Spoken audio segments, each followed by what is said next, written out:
Hello my scrappy friends, and a big welcome to you today. Thank you so much for stopping by my channel.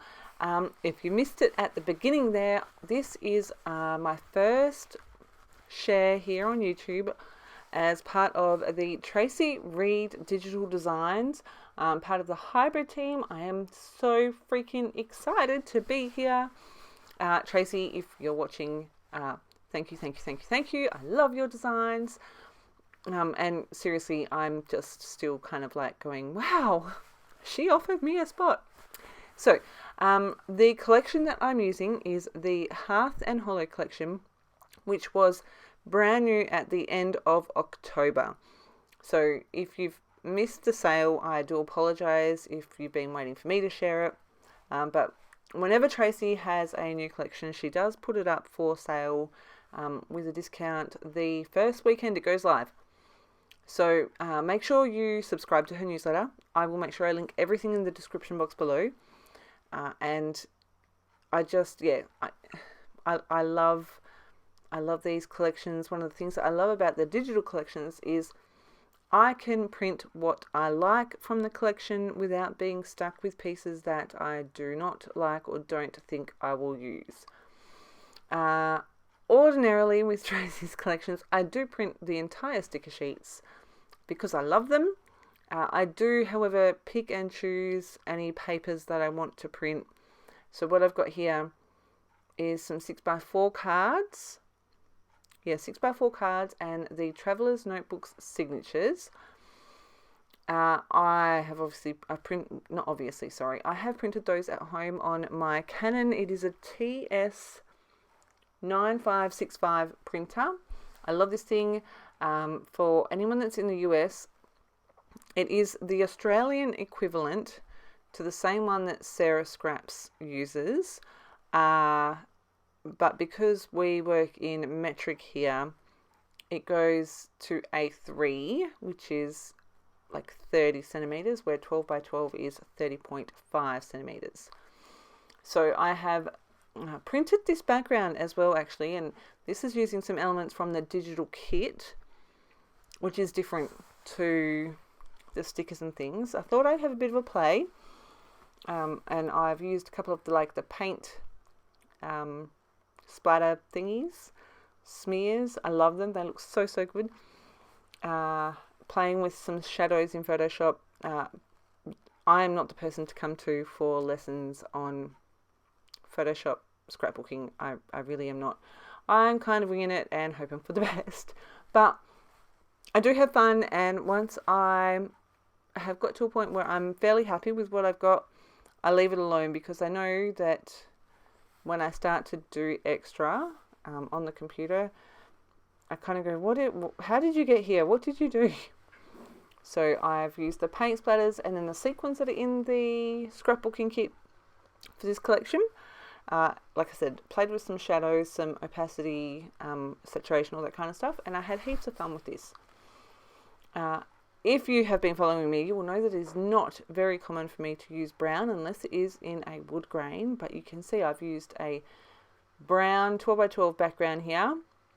As I mentioned before, I can only print as big as A3, which means I've got that little border, and I decided for this layout to make it a bit bigger. I'm not sure why, I just felt like it.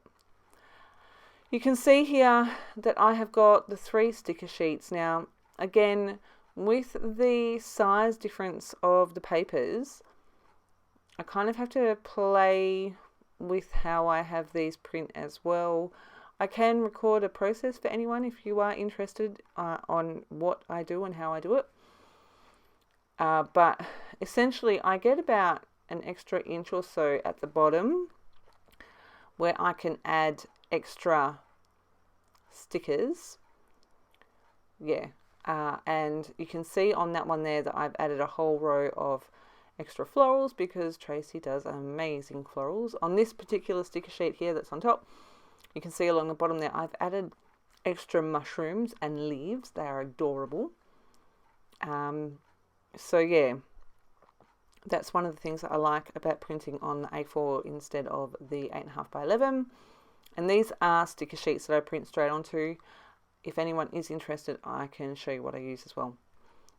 But I'm just playing with the elements here. The photo that I showed you right at the beginning of this video is actually a photograph of my grandmother with my children. Yes, their great-grandmother. Obviously she is not, 20 years old anymore, and my children can require a lot of attention and energy. So we don't see her very often. She's about 45 minutes from where I live. Life is hectic. I really do want to get out and see her more often. And I took this opportunity to take my kids up there and told them in no uncertain terms they are not to be maniacs, that they could bring books in case they got bored. My youngest sat and read for a little while. My eldest talked my grandmother's ear off, but she seemed happy enough. It was so nice to see her. I've got photos of these two when they were much littler with her as well, and she looks so tiny in these photos, but I love it. I love that they are big enough now that they understand that she is a bit older and we need to kind of look after her. And so I'm going to try and spend a bit more time with her so that my kids might remember my nan, but it's so interesting. I spent a lot of time with my grandparents when I was a kid. We used to walk to their house after school. I used to sleep over every Saturday night at their house so I could go to church with them on Sunday mornings. So yeah, it's really interesting watching their relationship with her after the one that I've had with her my whole life.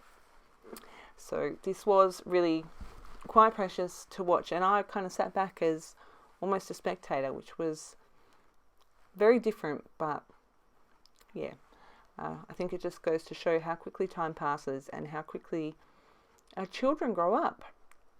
All right, now I've talked the whole way through about my grandmother. As you can see, I haven't done anything really groundbreaking here. I am adding clusters of florals. Honestly, these florals are so beautiful. I have layered those up in all the different layers of papers I've got underneath my photo, and I've used foam pads underneath some just to keep that dimension. And then I'm coming in with some of these hearts that I have printed as well. I really liked that darker blue, and then I really wanted to add in some of this yellow. I just feel like it kind of adds a little bit of a better balance. So I'm going to end up adding 4 of these yellow hearts. Yes, I know 5 is the magic number, but when you'll see here where I put this heart down, I end up with 3.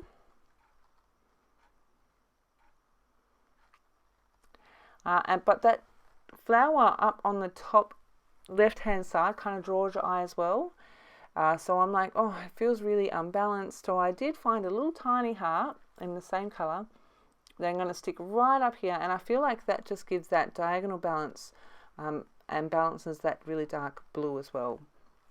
I did feel like this page was a bit, I don't know, missing something, I guess. So I wanted to add a little bit of something to my top and bottom border. I pulled out one of my favorite patterns from this collection. It is a really light blue background with those stunning floral clusters on it. And I am cutting, so you can see I'm tearing my background paper here, and I'm just chopping some of this pattern. I'm going to distress the edge and then glue it to the back here. I think I glue it to the white cardstock, but it doesn't really matter in the end because I end up stapling through it anyway. So I'm just adding the glue. Then I decide to staple it for a different texture again. Just with my tiny attacher, just rolling that so I'm happy with it. I do 2 on the right and then 1 on the left. And then up the top I do the same thing, but I do 2 on the left and 1 on the right. I also added in some gold thread underneath those 2 clusters. And then I felt like I just wanted something a little bit extra, so I'm going to use some of these leaves. I start with that one, and then I'm like, nope, that's too much of the same colour. I managed to peel that off without damaging the paper too much. It's the only problem with this particular sticker paper. It is super sticky, which is not really a problem at all. I add one up the top and one down the bottom on that little torn bit. And then I'm going to come back in with a couple more leaves in this lighter, crafty, browny kind of colour. Just got to find the exact right spot for it.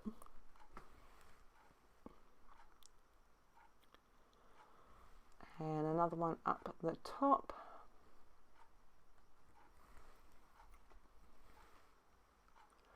And you can see I've kind of tucked that into the exact same spot at the top and the bottom. And then this last one here, I'm going to add one there and one down to the bottom. And then my final step is going to be some gold splatters with Heidi Swap Colour Shine. I had a punch on my desk, so I just used that to cover up my photo. And I'm just adding splatters in that diagonal as well. I don't remember if I added any journaling to this page or not. I don't think I did, but I might have. You'll see in the photos in a second. If I did, it wouldn't have been very much. Just something along the lines of how much I love seeing, you know, this stage with my grandmother. It's pretty awesome. So make sure you do check out Traci Reed. Absolutely gorgeous designs. She's got a bit of spunk and personality as well, a bit of sass. So make sure you go check her out. I will make sure I leave all the links in the description box below. If you have any questions, please make sure you leave them below. And I really look forward to sharing my next creation with you. I hope you're enjoying all these shares at the moment. I'll see you in my next video.